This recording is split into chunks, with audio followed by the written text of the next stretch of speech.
Planning is hard, man. I'm telling you. AI is evil. Do not use it. I'm sure there's somewhere in the Bible it says, thou shalt not use AI.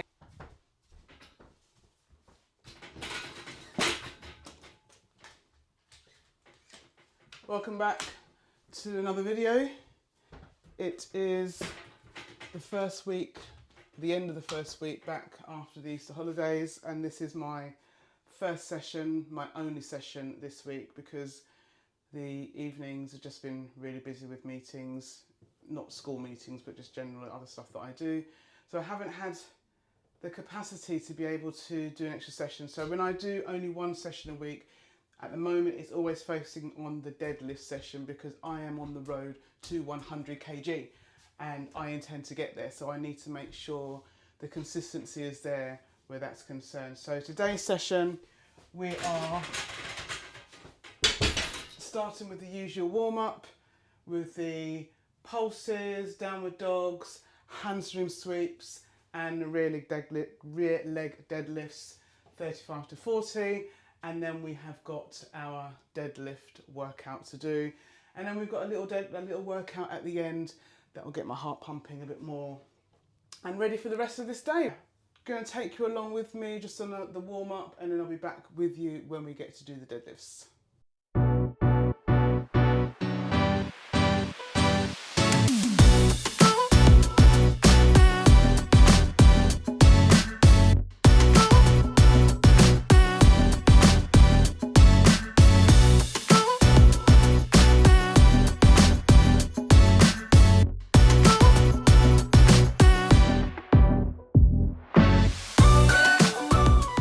About to start my final set of the warm-up deadlift warm-up exercises, but I'm watching YouTube at the moment. One of the best things that we ever did was to put a television in here, and we've got it using an Amazon Fire Stick. But if you don't know Ed Chapman, get to know him, because he is hilarious. He's a bit like Carl Pilkington from An Idiot Abroad. Not saying you're an idiot, Carl, Ed, but he's kind of got that dry sense of humour, goes around reviewing places, being quite critical of them, and just got this really droll sense of humour that I absolutely love. So yeah, if you like YouTube, you watch a lot of YouTube, and you want a new channel to watch, I would definitely recommend Ed Chapman. Watch some of his videos where he's gone abroad, but anything. So at the moment, this one is about London's worst tourist traps, and it's keeping me going as I'm doing my workout this morning. So I now need to go back to, from my commercial break, back to my final warm-up set. I love these hamstring sweeps, and Mr. Wilson was very impressed when he saw me doing them, because that's what all the best footballers do as well when they're doing their warm-up. But the thing about doing it in this gym is that it's very small. I've got to do 20, so I'm trying to kind of find my way around, going around a circle. It's quite difficult sometimes, whereas if you're in the gym or outside, you'd probably just have a long 100-metre stretch that you could do it along. But we make it work, because we've got to make it work, and it's part of the warm-up. So we get on with it until we get to 20, but knowing, because of my counting skills, I've probably done about 25. Last set of rear leg deadlifts on 40 kg.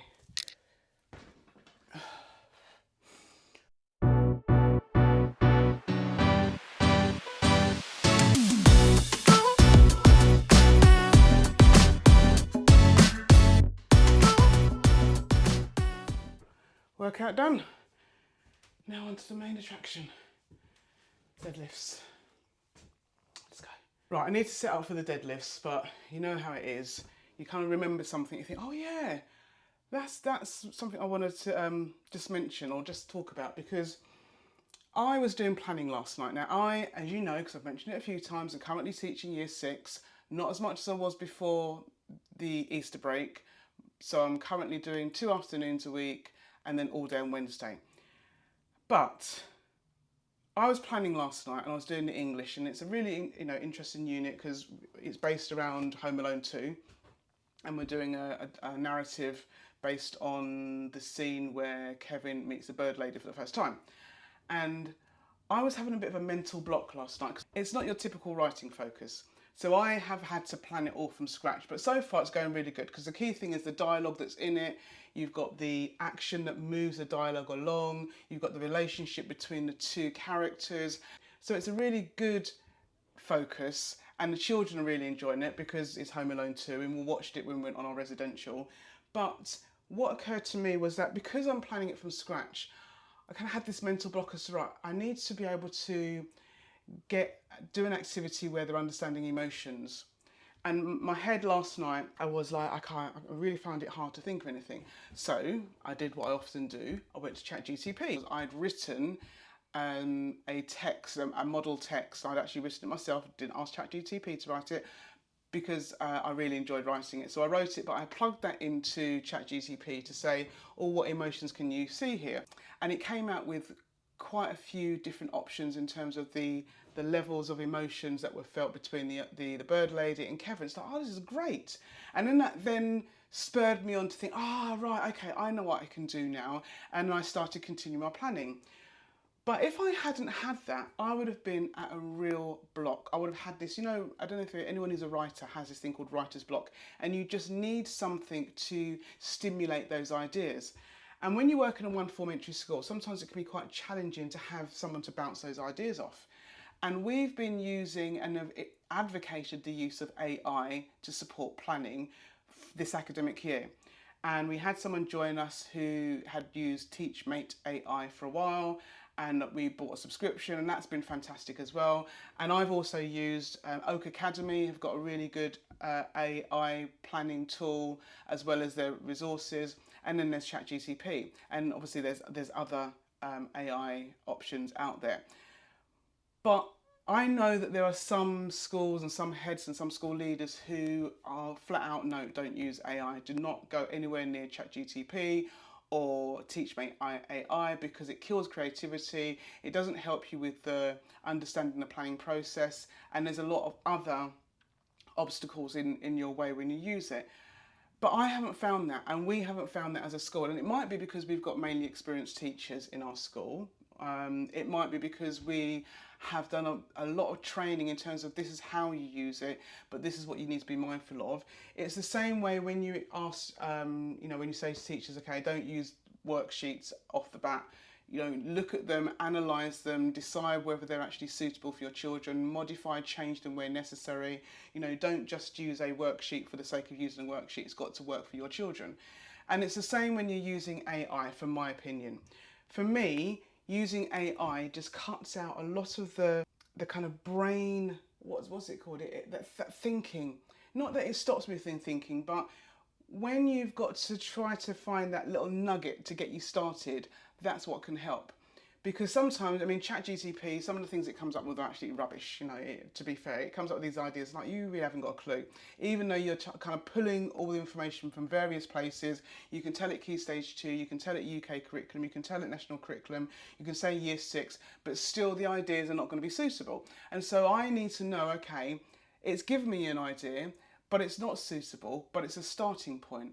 And I think that's where artificial intelligence can help. It can help with giving the initial starting ideas for a project, for a lesson. It can help you to think of outside the box.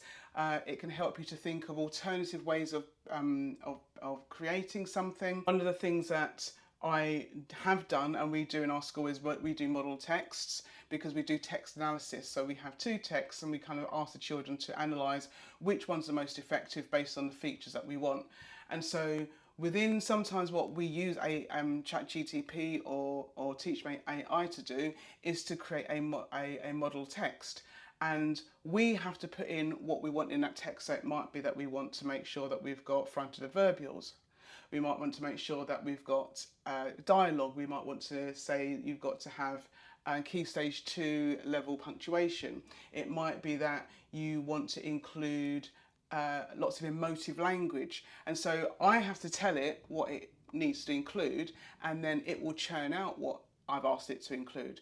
But then I still need to then take it, read it through and decide, oh no, that doesn't suit, because I've got to think, right, what do I want the children to be able to do? And does this text enable them to do it?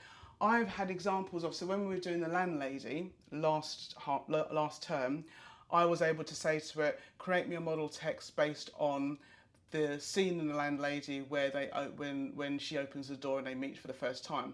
So because it's copyrighted, obviously it can't take it exactly as it is, but it was able to create a similar text that was based off The Landlady. Because we were doing a dual narrative, I was able to say I need a dual narrative, but I still had to look through it to make sure that it was suitable. Now, I understand the argument that some teachers won't do that, and some teachers aren't equipped to be able to do that. But then that's where training comes in. That's where you have to kind of say, okay, what do my staff need? How can I make sure that they understand how to be discerning about what these platforms throw out? Because if you are using something like that, it's the same way when we're teaching computing and we're teaching we're teaching children about digital literacy. We are teaching them about how to make sure that when they go onto Google and search for something, they don't accept the first result that comes up. They have to decide, is this a reputable website? Do I need to fact check it? Do I need to go to other websites to kind of verify the information? Do I need to make sure that I go further down in the search results? It's teaching ourselves how to use these things effectively, because it is a really useful resource and it cuts out a lot of time. Planning is hard, man, I'm telling you. Planning a lesson is really hard and takes time. And if you want to do it properly, then you want to be able to take time over it. And so there are some things that you can use it for that will do really quickly. Maths, I haven't really found it very effective in creating worksheets or anything like that. So I'll stick to things like White Rose and the Twinkle and NCTEM. I can never remember the initials, but I'll stick to the sort of tried and tested. Even TeachMate AI, the format is like, you know what, I could have just done it myself rather than having to reformat in the way that I want it. And that's the other thing about AI and being discerning about it. It's got to be able to present something in the way that works for you and your children. So I understand that there are some out there who think AI, no, we're not using it in our school, it's banned, it's blah, blah, blah. But I would encourage you to think about, one, how much time it saves for your teachers, and that's also about well-being. I would also encourage you to think about the benefits of being able to draw on other ideas. And it's also a good opportunity to discuss, you know, rather than sort of saying don't use it at all. We started using it because we had a discussion about it. So when we talked about the new way that we're going to be doing our writing in our school, we talked about using AI, and myself and my English lead spoke about it first, and we talked about the pros and cons and what might happen. And then when we introduced it to staff, we said, okay, this is what we're happy for you to use, but this is how we would encourage you to use it. And there were some staff were like, no, it takes away from the creativity, it takes away from you thinking about the process, but it depends on how you use it. Because I very much have to think about the process of the lesson and the flow of the lesson, and using AI is just one part of that process in the lesson. It's not the whole lesson. It's one part of the process. But again, that might be based on experience. It might be based on my confidence of using it and knowing what to ask it in order to get the results that I want. So that's just my thoughts. I am an advocate for AI. I have to say though, I wasn't always. I did used to think AI is evil. Do not use it. I'm sure there's somewhere in the Bible that says thou shalt not use AI. But that was just me kind of, being a bit over spiritual. From a school context and a planning context, I think it's great because it just saves so much time, and the level of thinking that goes into planning, you need that help sometimes. And like I said, when you're in a one form entry school and you just need to kind of bat ideas off somebody and get more ideas, it's a great resource. But it's not to be completely discounted. I would encourage you, leaders, to have a conversation with your staff. If you are a school that don't use it and advocate we're not going to use it, I would encourage you to think about why and open up that discussion, because sometimes staff just want to have that understanding as to what is it about it you don't like. So yeah, have that discussion. See if there's a middle ground. Somebody I know said there was a concern about, people just using it off the bat and not changing it. Then have that conversation. That's a training issue. So yeah, it's interesting, and I know that will probably be a discussion that will go on for many years. But as for me and my staff, we will use AI. So anyway, let me get back to the workout because I have some deadlifts to do. Okay, so I have got 4 lots of 70, 3 lots of 75, another 3 lots of 75, and then 2 lots of 80, okay? So I need to make sure that I load this bar correctly from the outset. So the first thing is I need 70 kg. Let me focus on getting 70 kg. So I know exactly what happened last time as to why it was the wrong way. It's because I took the 2.5s off, and then when I put the 15 kg on, I didn't put the 2.5s back on again. So we are remembering to put them on this time. So we have 10 and 15, 25, 50. The bar is 15, 50, 65, and then 2.5s makes 70 kg. So our weights are correct this time. Praise God. Okay, so let us get on our knee sleeves and our belt and get ready for the first lift. Safety first, get my laces up. Okay. Okay, 4 on 70 kg.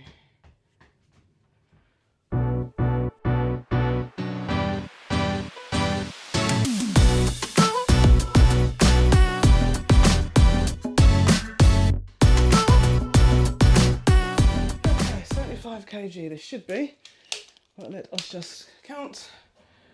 Green is 10, blue is 20, 30, 60, and the bar is 15, 75. We are doing 75. We are doing 3 on 75 after we've had the obligatory, and it's programmed in, 2-minute break.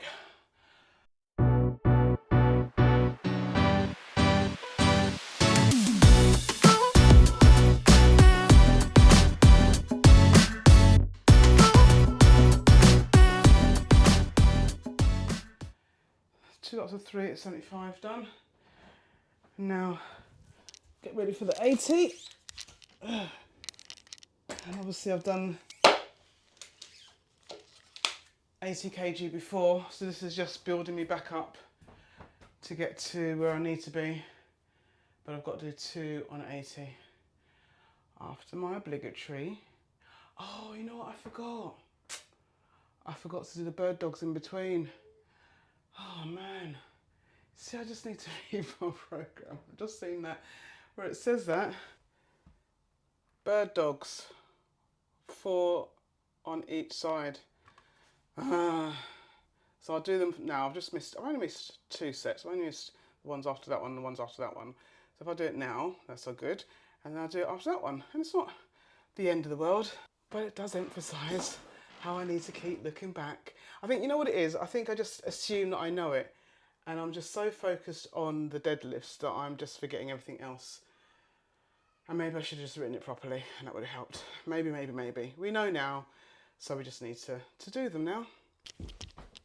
If anybody ever sees my coach or meets my coach, Monica, don't let on that I'd forgotten.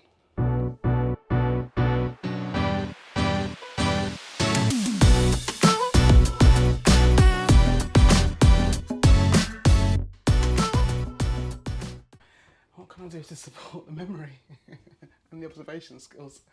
Oh dear, never mind. Final set for today, 2 lots of 80 kg. This is 80 kg because I've added the 2.5s.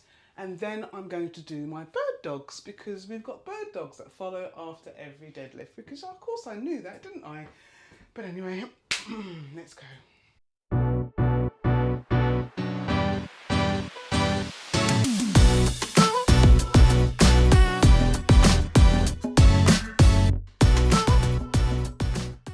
Not gonna lie, not going to lie, that was a bit hefty.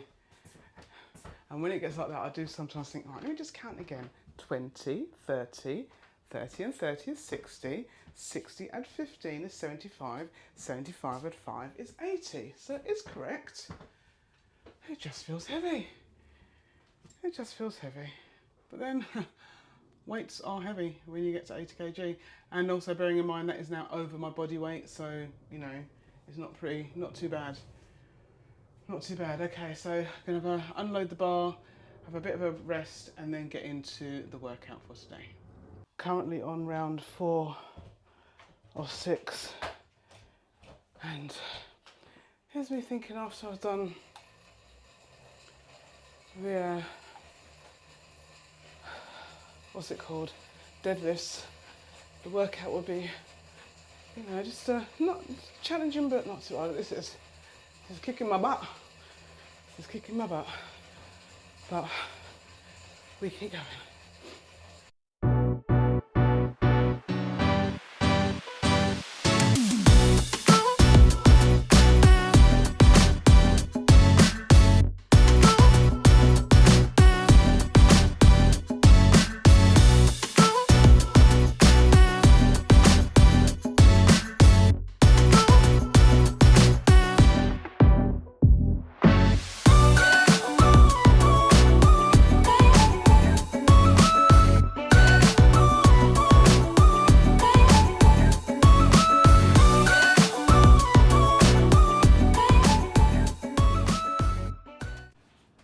You know when you just get to the last bit of the workout and it's like, I have got nothing left. But, hey Siri, what's the temperature? This is why I blame myself. Oh, you don't see my location. Typical. I have no. It's probably about going up to now 18 degrees. And if you know, as you can probably see by the light, obviously this gym does not have air conditioning, obviously. But what it does have is these two lovely, in the grand scheme of things, skylights. But it does mean that it gets very, very hot. And at the moment it is 20 past 12. So this is a clock that I got as a gift, Christmas gift from one of the kids. It came in very handy. But anyway, yeah. So I blame myself really, because I did get up nice and early this morning and I could have come in and done the workout when it was lovely and cool. But true to form, especially when I've got nothing to rush for, just faffing about. So now the hottest part of the day in the gym, doing these up and downs and killing off my thighs with these squats, air squats. But I got the work done, and that's the most important thing. So if you got to this point, thanks for sticking with me. Please do like, subscribe, look at that glow.